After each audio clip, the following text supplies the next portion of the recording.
ঢকুৱাখানাত block কংগ্ৰেছৰ মুখ্যম আঘাত। পঞ্চায়তৰ নিৰ্বাচনৰ পূৰ্বে ঢকুৱাখানাত কংগ্ৰেছ দলৰ মাজত বিসম্বাদ। আপোনাৰ সকলোকে মোৰ নমস্কাৰ। মই ঢকুৱাখানা ব্লক কংগ্ৰেছৰ প্ৰশাসনিক সাধাৰণ সম্পাদক হিচাপে কাৰ্যভাৰ গ্ৰহণ কৰি আছিলোঁ। কিন্তু অতি পৰিতাপৰ বিষয়, যোৱা 2 তাৰিখে যোৱাকালি পঞ্চায়ত নিৰ্বাচনৰ দিন ঘোষণা কৰাৰ পিছ মুহূৰ্ততে আমাক ব্লক কংগ্ৰেছ কমিটিখন ভাঙি দিয়াৰ কাৰণে আমি মৰ্মাহত হৈছোঁ। আমাৰ এটা নিয়ম আছে কংগ্ৰেছ দলত যে ইলেকশ্যনৰ সময়ত আমি সকলোৱে একগোট হ'ব লাগে বুলি আমাক নেতৃত্বই আমাক আহ্বান কৰে। কিন্তু এতিয়া আমি দেখিছোঁ নেতৃত্বই ইলেকশ্যনৰ সময়ত মানুহ খেদাৰ ব্যৱস্থাহে কৰিছে। গতিকে আমি দুখ পাইছোঁ।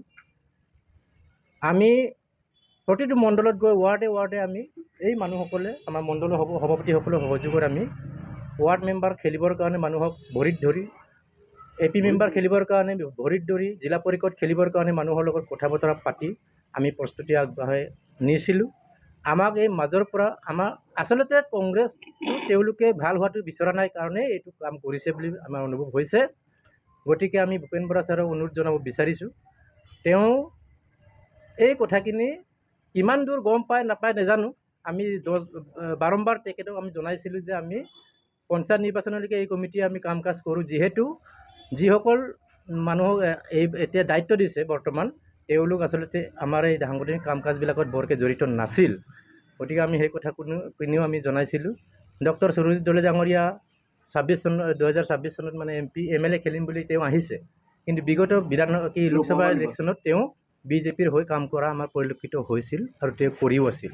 আৰু তেওঁ এইটো কৰিছে যে বৰ্তমান মিচিং অট'নমাছ কাউন্সিলৰ পৰা মিচিং অট'নমাছ কাউন্সিলটোক চলাই গণশক্তি দলে আৰু BJPৰ মানে নেতা ৰণোজ পেগুৰ নেতৃত্বত চলে।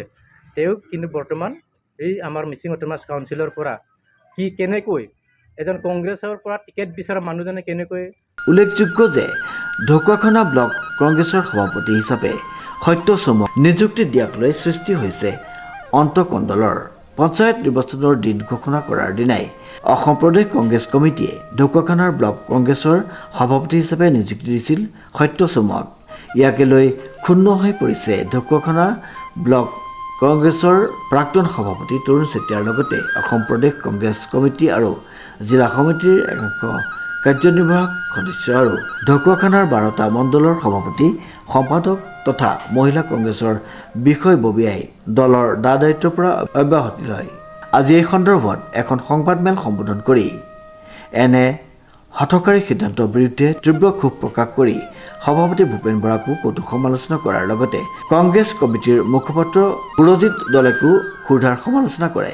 এইসকল কংগ্ৰেছ দলৰ এই বিষয়ববীয়াই দলীয় দায়িত্বৰ পৰা অব্যাহতি কৰে যদিও কংগ্ৰেছ দল ত্যাগ নকৰোঁ বুলি প্ৰতিশ্ৰুতি প্ৰদান কৰে।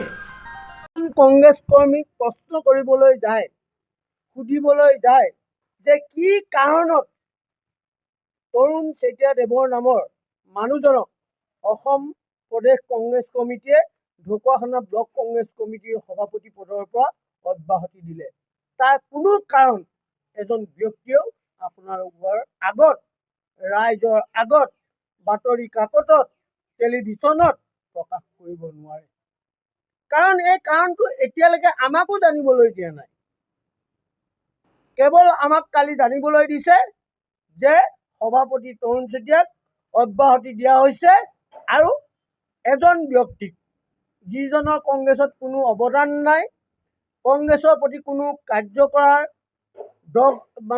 দক্ষতা আমি দেখি পোৱা নাই আৰু কংগ্ৰেছৰ হৈ ৰাইজৰ ওচৰলৈ গৈ কংগ্ৰেছক উন্নয়ন কৰিবৰ কাৰণে যিমান অৰিহণা যোগাব লাগে, সেৱা কৰিব লাগে, সেইখিনিও আমি দেখা নাই। তথাপিতো তেওঁক দিয়াৰ কাৰণটো আমি বিচৰা নাই।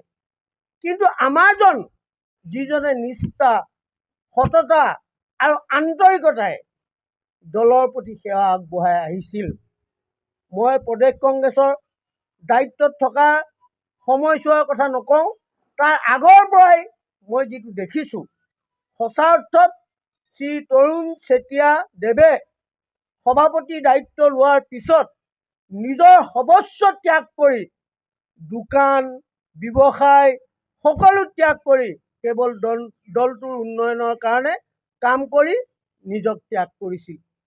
সেই ত্যাগী মানুহজনক অব্যাহতি দিয়াৰ আমি বিৰোধিতা নকৰোঁ, কিন্তু কাৰণটো আমি জানি ল'বলৈ বিচাৰোঁ। সেই জনাটো আমাৰ অধিকাৰ আছে, কাৰণ আমি কংগ্ৰেছ কৰোঁ। Jintu কোচৰ report news now.